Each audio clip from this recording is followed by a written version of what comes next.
আসসালামু আলাইকুম ওয়া রাহমাতুল্লাহি ওয়া বারাকাতুহু। তোমরা কেমন আছো? কি বলতে হয়? যদি কেউ জিজ্ঞাসা করে তোমরা কেমন আছো কি বলবে? আলহামদুলিল্লাহ। সকলেই যদি কেউ কাউকে জিজ্ঞাসা করে কেমন আছে কি বলতে হবে? আলহামদুলিল্লাহ আলা কুল্লি হাল। তো আজকেও তোমাদের একটি হাদিস শোনাবো। হাদিসটি হলো সহিহ বুখারী, হাদিস নাম্বার 5971 নাম্বার। ঠিক আছে, এখানে আবু হুরায়রা থেকে বর্ণিত। তিনি বলেন, রাসূলুল্লাহ সাল্লাল্লাহু আলাইহি সাল্লামের কাছে একজন লোক আসলো, এসে জিজ্ঞাসা করলো যে হে আল্লাহর রাসূল, আমার নিকটে সবথেকে উত্তম ব্যবহারের অধিক হকদার কে? আল্লাহর নবী সাল্লাল্লাহু আলাইহি সাল্লাম বললেন, ক্বালা উম্মুকা, তোমার মা। সুম্মা ক্বালা মান, মানে সেই ব্যক্তি আবারও জিজ্ঞাসা করলো যে হে আল্লাহর রাসূল, তারপরে কি?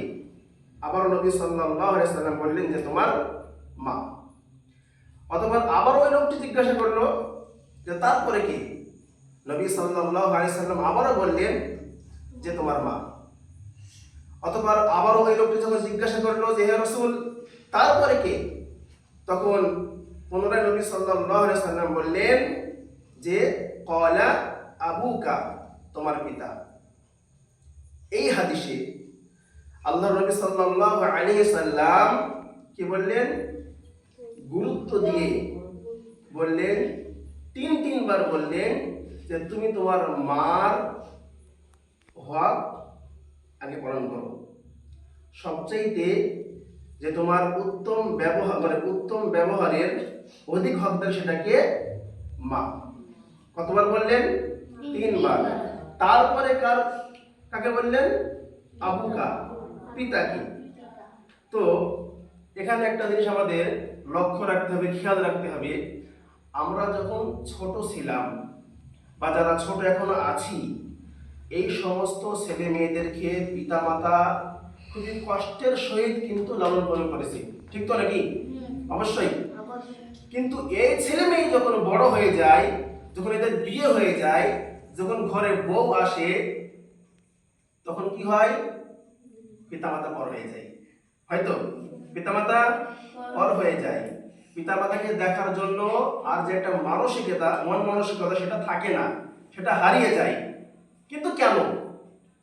একটু ভাবলে বোঝা যাবে, দেখা যাবে যে যখন আমি ছোট ছিলাম, বাচ্চা ছিলাম, পোশাক করে দিতাম বিছানাতে, তখন কি করতো? মায়ে সাফ করে দিত। দেখা গেল যে আর জায়গা নেই, তখন মা ওই ভিজা জায়গায় শুয়ে নিত আর ছেলেকে বুকের উপর শুয়ে নিত, কিংবা অন্য কোনো শুকনো জায়গায় শুয়ে দিত।